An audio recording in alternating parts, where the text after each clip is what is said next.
Be sure to go to flipsidegaming.com and use promo code 6 for 10% off on orders over $10. Do the same with the Grizzly Gentleman, 10% off at checkout on your fantastic beard products.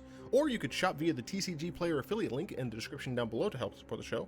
And last but of course not least, you can go to Grey Viking Games with the affiliate link below to pillage some sweet arena codes. What is up, Planeswalkers? Theric6 back with some more Magic the Gathering EDH. Commander, whatever you'd like to call it, Elder Dragon, Highlander, what have you. Today, we're essentially doing a little bit what I'm supposed to be doing in the first place, right? And that is showcasing some decks. I'm turning the music down on my end because it is too loud for me to understand things. So, you all voted, and you wanted Wrexial the Risen Deep to be the first EDH deck of mine that we're going to go over. Now, of note, I am missing 4 lands and 5 non-lands that are currently not in this build. Additionally, this build was made before Kaldheim came out, so I do not have the any updates from Kaldheim. For what it's worth, I think the main update is potentially putting in the Ice Kraken, but I'm not sure I want that in here. So, the way that people seemed to want me to do these videos is by organizing them based on more or less what they do for the deck. So to that end, I'm going to start with Wrexial. So Wrexial is the commander of this deck. It's a blue-black creature. It does Island Walk and Swamp Walk and allows you to essentially cast things from your opponent's graveyard after you hit them. Notably, only instant sorceries, but that's fine. It's a creature that is from Zendikar, I believe, which is why the basic land will be Zendikari. But this is a 6-mana card, and will die relatively frequently, which is annoying. But let's start with Wrexial's Stomping Grounds. So here, we're going to go through the lands of the deck. Right, we're going to see where Wrexial's swimming. So we got a good old-fashioned Water Your Grave for some nice fixing, a Temple Garden to help us ramp out Wrexial, or Temple of the False God, I should say, to help us ramp out Wrexial. Temple of Deceit, it's a temple, it's Christ, it's good stuff. A Tainted Isle allows us to kind of mana fix.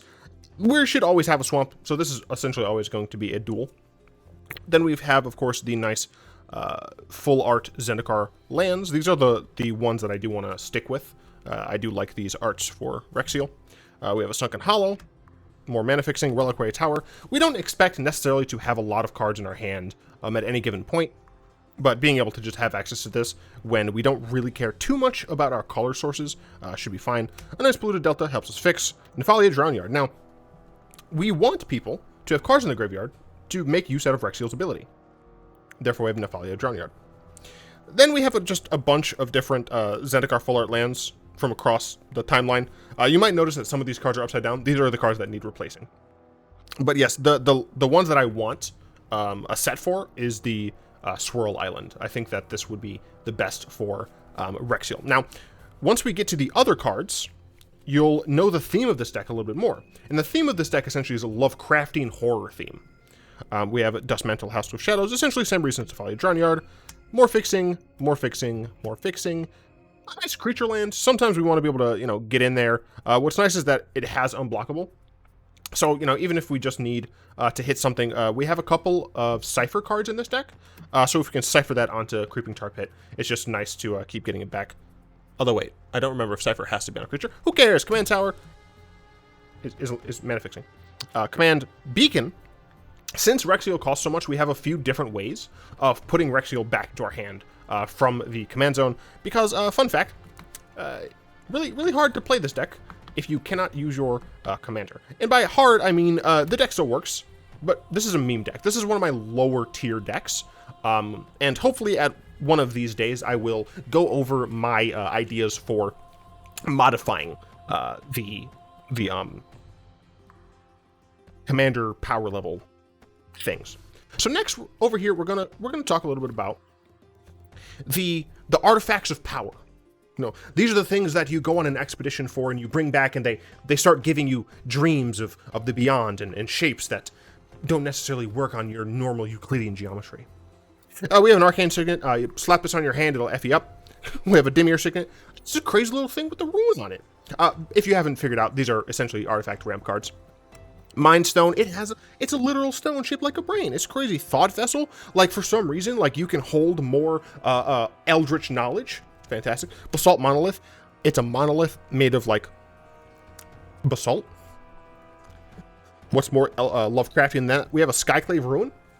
Skyclave Ruin, really dope in this deck. It helps us to ramp on turn 3 or turn 6, depending on what we need. But what's really nice about this is the fact that you make copies of a card that's like underwater for a Lovecraftian deck. It's perfect. Unstable Obelisk. You know, it's unstable. It goes boom, boom. We're playing Dimir, so there are some things, enchantments, that we're relatively difficult at dealing with. Artifacts. Gosh, I have a cough. Don't know why.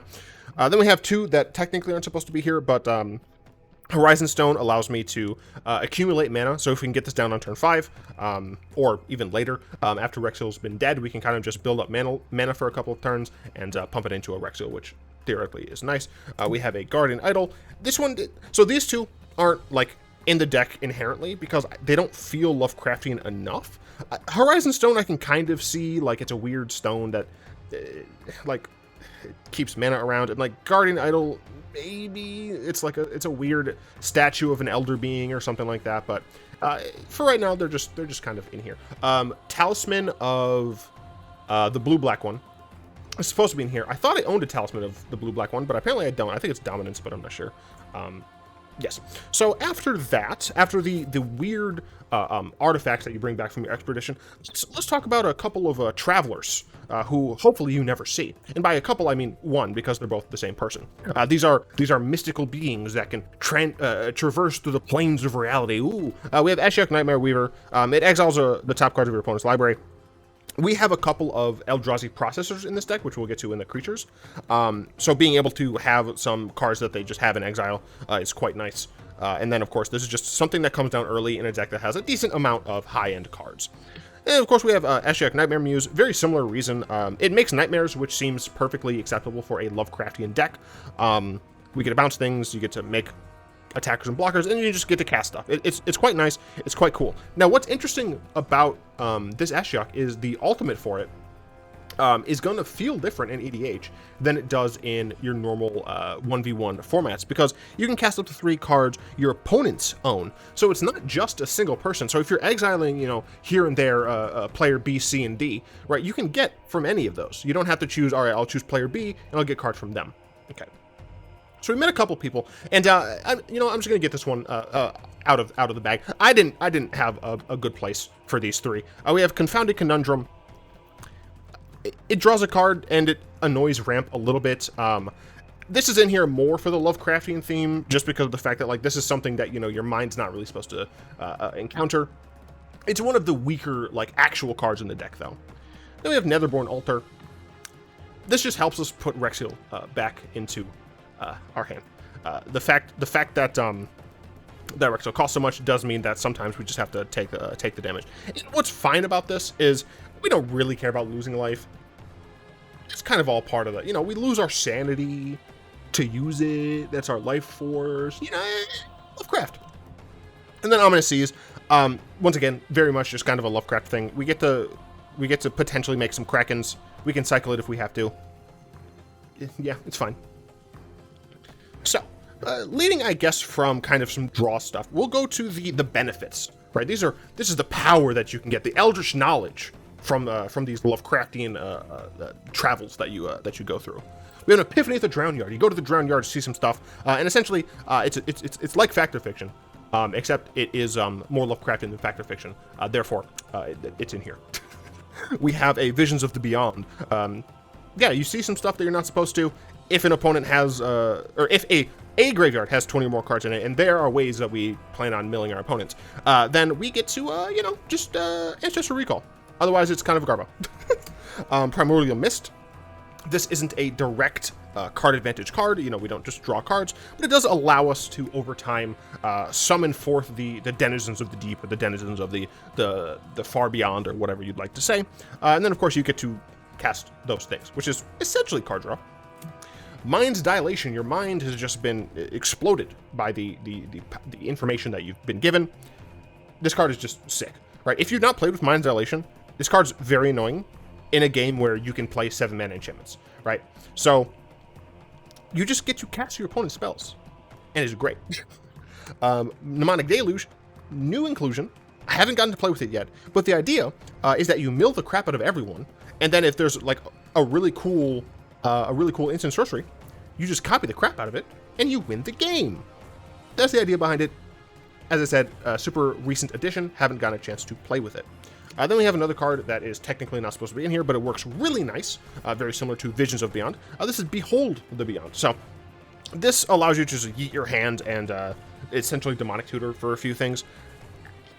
At 7 mana, it's not great, which is why it technically isn't in the deck, but it is a worthwhile substitution for what it's meant to be. And I should mention that the actual deck list will be posted in the link down below. Yeah, so next up, I guess we'll talk a little bit about how we plan on getting many of the cards into the graveyard. So these are just some more effects that you can share with your friends, the insanity that you can share. So we have Maddening Cacophony. This card is fantastic because it hits each opponent. Even if it's just for 8 cards, that's fine, but being able to just mill half of every opponent's library is just insane, right? This card is just Traumatize, but bigger. We also play Traumatize. They've seen some stuff they're not supposed to see, you traumatize them. It mills half their library, it's great. Mind Grind also deals with everyone, except you can put X into it, and they don't stop until they hit X number of lands, which is really cool. I really like this kind of mill from the dimir from Ravnica. I think Mind Grind mill is a very interesting thing, and I'd love to see more of the mill until they hit X number of lands. Then we have good old-fashioned Curse of the Bloody Tome. Look, you brought back a book. You thought it would be cool to, tell to your archaeologist friends. It's starting to bleed. It's drawing you. It's driving you mad. Like your cat died recently, like in the same room as it. It's just something you probably shouldn't have brought back with you. And I bet you wish you could fade those memories, but unfortunately, more memories are fading than you'd like to have, and there are memories being replaced that you wouldn't. Essentially, your opponents just get punished for casting spells, and they get to mill, which is kind of what we want to do. Then we have a Cypher card. Whispering Madness, we don't mill per se, but we do just wheel people constantly. Creature you control, or the creature deals. I have no idea how this works with creature lands because I've never used it with a creature land, but whatever. Anyway, it just wheels. You just constantly wheel. You just wheel and deal. Is great. Okay. These are counter spells. I didn't know.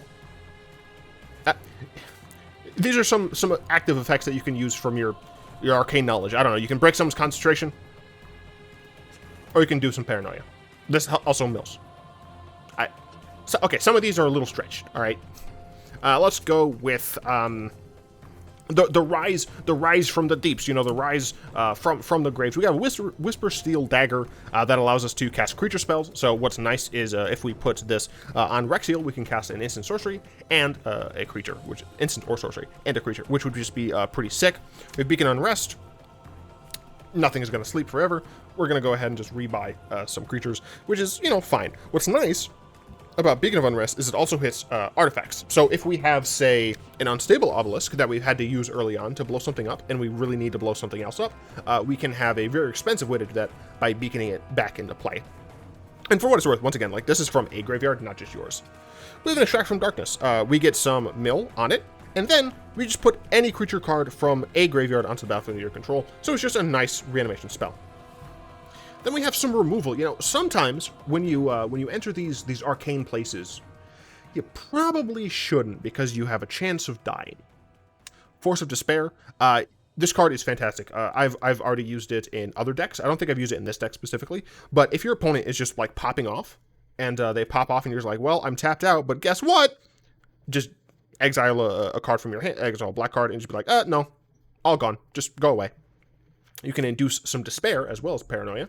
And you do have to reveal a creature card, but many of our creatures are, how would I say this? Large eldritch monstrosities. So it works out. You just essentially remove a creature. Sudden Spoiling, we have in here as more annoyance for our opponents. If our opponents are trying to do some weird creature combo-y stuff, if they're attacking you, this essentially can be a fog. You can use this to protect your creatures. You could use this in tandem with another player to remove someone's creatures or everyone's creatures if that is necessary. E2 Extinction, look at this art and tell me this is not Eldritch. That's what I thought. Anyway, Nightmare Unmaking is some more good old-fashioned removal. Apologies, I had to pause because I was very confused about something. It's fine. Now we get to the actual other Eldritch monstrosities. We have a crab. This crab is just outside the ruins of some weird tower with geometric shapes. Whenever you add more to this tower, you essentially you force your opponents to go a little insane. What's nice, again, is that this is each. This is not target, which is why we have Ruin Crab, but not Hedron Crab. Thing in the ice. It's a thing in the ice that turns into an awakened horror. How do you not have that in a Lovecraft deck? We don't play all that many instant sorceries, but here's the thing. I don't care. This is a theme deck. Chasm Skulker. This card is actually like not bad. You get to, when you draw cards, you get to make this bigger, and then when it dies, you get some squeeds. That's pretty good. Oh, wait a minute. So, okay. I remembered. One of those lands that's upside down is supposed to be Urborg. I have an Urborg. I have several Urborg. I just don't know why I didn't put it in the deck. It should be Urborg. I think technically I should have a Cabal Coffers in here as well, but I don't, and I don't know why. I have both of those cards. Slither Wisp. Oh, wait. No Priest of Oblivion. They're a priest. I figure they're like a cultist, and they want to like bring back the Elder God, and that's why like it works, because like reanimating a creature. Yeah, you know, shut up. Slither Wisp. We don't have very many flash things, but it's literally a nightmare. That's kind of it. It's a nightmare that is low CMC. I did need to kind of pad the deck with a few low CMC creatures that weren't necessarily jiving with the deck, because you just need some stuff. Anthem Mutineer. This is Innsmouth. Do not tell me anything else. These are the fish people of Innsmouth, and they worship Dagon or something like that. Also, it's just like a not terrible card, because you can just force your opponent's creatures to turn in to little Dagon monsters, which also works for the Innsmouth stuff. So that's pretty cool. Atros, Oracle of Half-Truths. This is another one that like I'm not sure how well it works with the whole Lovecraftian theme. Like, the idea is like it's another like cultist style thing, which is why I have it in here.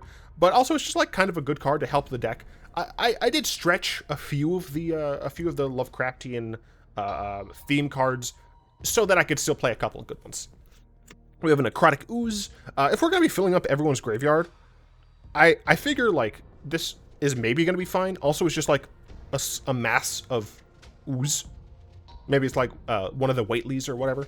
Ulamog's Nullifier. Look, Eldrazi are Lovecraftian. I need no other justification. It's a processor. That's why we have exile cards. Body Double. This one I'm not sure about. Like, the idea behind Body Double is Lovecraftian, but it's not like the big in-your-face Lovecraftian stuff, right? It's not like the Cthulhu, the Elder Gods, and all that stuff. It's more just like that insidiousness, right? Just the idea, kind of Invasion of the Body Snatchers feel. And I will absolutely contend that Invasion is a Lovecraftian horror. So I figure Body Double fits in that similar category. Consuming Aberration. It's a big bug insect that forces people to mill. I don't, it works. Doom Whisperer. It has too many arms, just too many arms, coming out of just too many places. This is Lovecraftian. It also is pretty decent. It helps us to it helps us with our draws. It's a 5-mana 6/6 Flampler. A very helpful card that also happens to be nice and eldritch. Nemesis for a reason. Man, it's so weird that we have so many cards in here that care about milling people. I wonder if that works with the commander.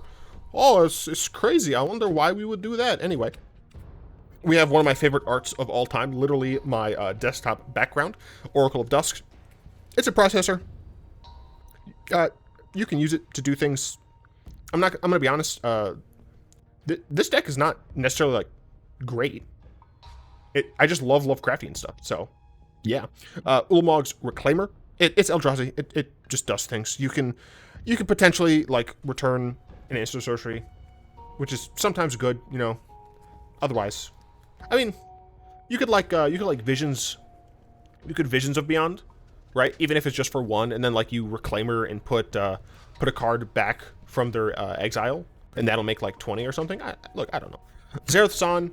This one is another one where it's like it's kind of just for the goodness aspect. It's a good card, but also it is a Merfolk, so I figured more Innsmouth stuff. Dream Eater. It's a Nightmare Sphinx. It's f***ed up. Surveil helps the deck out a lot. Flash is good. It combos with Slitherwisp, so that's nice. Garuda is a Demon Kraken. I don't even care. I did consider like turning this into a Garuda deck, but I would have to like modify the deck by a ton. I could probably do it. I do lose out on a few things, and I don't know if the deck would be any more fun. So I think for right now, we're keeping with Wrexial, but Garuda has potential as being just the commander. I don't like companions. Whatever. Mind Leecher. It's a freaking nightmare. It's a nightmare thing. Sure, you can mutate, which you don't necessarily have to, but just being able to exile stuff is pretty sick. It works for the processors. You just get to play those things. It's nice. Oblivion Sower. You exile things. Have you sensed a theme yet? Sire of Stagnation. This card is sick. This card is like actually awesome. If you're playing blue-black, and you're like someone who always plays Consecrated Sphinx, and you just have never even looked at this card's awesome. Land enters a battlefield. They have to exile cards, and you draw. Like, it's not like draw 2 cards unless your opponent exiles top 2. No, you get both. You get to feed your processors, and you get to just draw cards when your opponents play lands. This is sick. This card is, like, out of these cards, this is the freaking best, dude. Like, if this could be the commander, I probably would make it the commander just because of how awesome this is. It just makes green players not want to ramp. It makes everyone else just wary of playing their stuff. I love it. I love it so much. The standard Mind Leecher. Are you going to look me into the disgusting eyes? Right, I put it above my box, so it's all like dark now. And tell me that's not absolutely horrifying. There we go. We got the autofocus. Elder Deep Fiend. This is a gross octopus that does gross things by tapping 4 permanents. It has flash. That's helpful.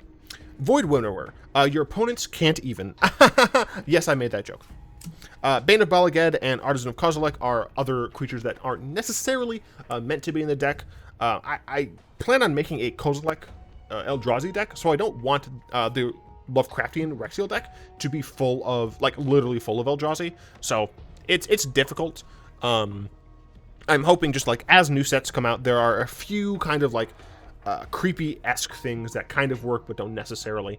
So yes, this is Wrexial. If I had to give this a power level rating, let's actually start from what it's not, right? Absolutely, it's not a 1, 2, or 3, and it's not a 10, 9, or 8. I would say that this is not a 7 or a 6. I would say this is probably not a 4. I think this is most likely a 5. I can't remember exactly what 5 is meant to be, but I'm pretty sure this is a 5, maybe a 6, depending on like how I'm playing it potentially. But I do think this is a lot more of a casual deck of mine, because one of the things that I like about EDH is deck expression, right? We have so many cards that we can play with that I don't want my decks to all like be the same. You'll notice I don't have Sol Ring. Technically, I don't have Sol Ring in any of my decks. I don't like Sol Ring. I don't like Mana Crypt. I don't like any of those cards. I had a video on this. Some of you watched it. Many of you didn't. Anyway, yeah. So if I'm playing with people who play Sol Ring, I ask if they take out it and its friends. If they don't, that's fine. I'll just pop a Sol Ring in one of these. Typically, just taking out either a land or another mana artifact.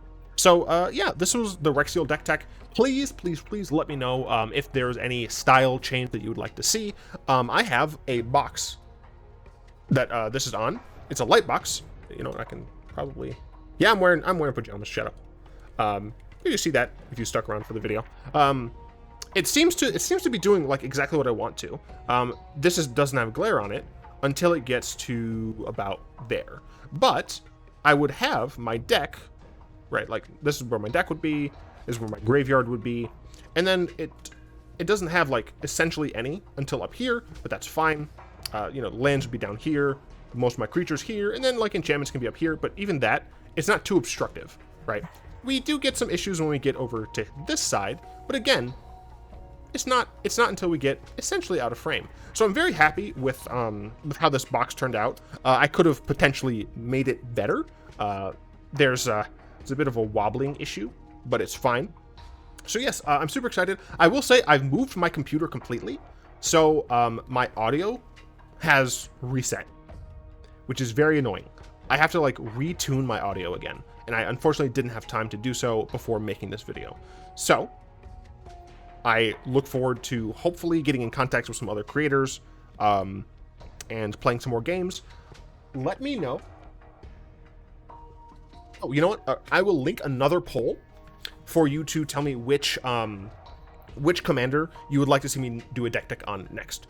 So, without further ado, I have P.O. Box. Feel free to send me things. I would like to thank my lovely patrons, Falwin, Malik, and Balater, for the continued support. If you'd like to join them and support the show, you'll find links in the description down below. Do, of course, hope you enjoyed this video. If you did, like, comment, subscribe, all the good stuff. And, of course, until next time, all will be one.